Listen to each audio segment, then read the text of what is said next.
नमस्कार। आज हम एक बहुत ही दिलचस्प विषय पर बात कर रहे हैं, श्री कृष्ण। हमारे पास स्रोत है श्री कृष्ण लीला, प्रेम और विरासत, और हम इसी के जरिए कृष्ण के जीवन के अलग अलग पहलुओं को समझने की कोशिश करेंगे। नटखट बालक, दिव्य प्रेमी, गीता के उपदेशक, कई रूप हैं उनके। बिल्कुल। और कृष्ण का जीवन, जैसा कि स्रोत भी बताता है, वो सिर्फ कहानियों का संग्रह नहीं है। उसमें प्रेम है, दर्शन है और एक गहरी विरासत है। तो चलिए शुरू करते हैं उनके जन्म से। स्रोत कहता है कि करीब 5000 साल पहले मथुरा की एक जेल में उनका जन्म हुआ, देवकी और वासुदेव के यहाँ। हाँ, और वो भी बड़ी अजीब परिस्थितियों में। एक भविष्यवाणी थी कि देवकी की 8वीं संतान ही उनके भाई, मतलब अत्याचारी राजा कंस, उसका वध करेगी। इसीलिए उन्हें बचाने के लिए वासुदेव जी में वो तूफानी रात में यमुना पार की। जी हाँ, और गोकुल ले गए, जहाँ यशोदा और नंद बाबा ने उन्हें पाला। और वहीं से उनकी बाल लीलाएं शुरू होती हैं। हाँ, वो माखन चोरी और दूसरी शरारतें तो थीं ही, पर स्रोत इन्हें सिर्फ शरारत नहीं मानता। माखन चुराना हो या फिर वो कालिया नाग के फन पर नाचना, या गोवर्धन पर्वत उठा लेना अपनी छोटी उंगली पर। हाँ, गोवर्धन वाली लीला तो बहुत मशहूर है। बिल्कुल। स्रोत के अनुसार ये बाल लीलाएं दिखाती हैं कि ईश्वर भी जब मानव रूप लेते हैं तो कितने सहज हो सकते हैं। प्रेम, शरारत, साहस, इन सब के जरिए वो आनंद फैलाते हैं। ये सिर्फ चमत्कार नहीं है, इनमें गहरे संदेश छिपे हैं। अच्छा, तो बचपन की इन लीलाओं के बाद स्रोत हमें कृष्ण के जीवन के एक और अहम पड़ाव पर ले जाता है, राधा के साथ उनका प्रेम। हाँ, और ये बहुत ही खास है।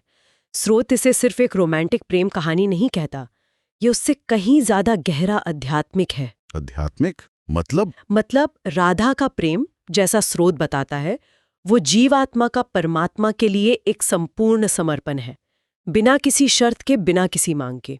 और कृष्ण का प्रेम वो दिव्य कृपा की तरह है। ये दिलचस्प है कि स्रोत कहता है कि उनका विवाह कभी नहीं हुआ। जी, यही बात इसे और खास बनाती है। विवाह नहीं हुआ, पर उनका प्रेम शाश्वत माना जाता है, भौतिक सीमाओं से बिल्कुल परे। ये दिखाता है कि सच्चा प्रेम दरअसल होता क्या है। तो गोकुल के नटखट कन्हैया से फिर महाभारत के कृष्ण तक का सफर, ये बदलाव कैसे हुआ? हाँ, ये एक बड़ा बदलाव था। स्रोत बताता है कि उनकी भूमिका बदली। अब वो सिर्फ बांसुरी बजाने वाले नहीं थे। महाभारत के युद्ध में वो एक रणनीतिकार बने, एक मार्गदर्शक, पांडवों के पक्ष में। और अर्जुन के सारथी बने, ना? बिल्कुल, सारथी भी और गुरु भी। और वहीं कुरुक्षेत्र के मैदान में उन्होंने वो उपदेश दिया जिसे हम भगवद गीता के नाम से जानते हैं, दुनिया के महानतम आध्यात्मिक ग्रंथों में से एक। गीता, इसमें तो बहुत ज्ञान है। स्रोत इसके किन मुख्य उपदेशों पर जोर देता है? स्रोत गीता के सार को पकड़ता है, जैसे अपना कर्म करो, मतलब अपना कर्तव्य निभाओ, और फल की इच्छा मत करो। हाँ, ये तो बहुत सुना है, निष्काम कर्म। वहीं, और सुख दुख, हार जीत, इन सब में समभाव रखो, एक जैसा रहो, और सबसे जरूरी, ईश्वर के प्रति पूर्ण समर्पण। स्रोत कहता है कि ये बातें सिर्फ हजारों साल पहले के लिए नहीं थीं, ये आज भी उतनी ही प्रासंगिक हैं, रोजमर्रा की जिंदगी के लिए एक गाइड की तरह। और कृष्ण से जुड़े जो प्रतीक हैं, जैसे उनकी नीली त्वचा या बांसुरी, मोर पंख, इनका भी कोई मतलब है? हाँ, बिल्कुल। स्रोत के अनुसार हर चीज का गहरा प्रतीकवाद है। जैसे नीला रंग, वो आकाश और समुद्र जैसा है, अनंत, असीम। अच्छा। उनकी बांसुरी, वो इस बात का प्रतीक है कि जब हम अंदर से खाली हो जाते हैं, मतलब अहंकार से मुक्त, तभी परमात्मा हमारे जरिए अपनी धुन बजा सकते हैं। और मोरपंख? मोरपंख सौंदर्य, ज्ञान और दिव्यता का प्रतीक है।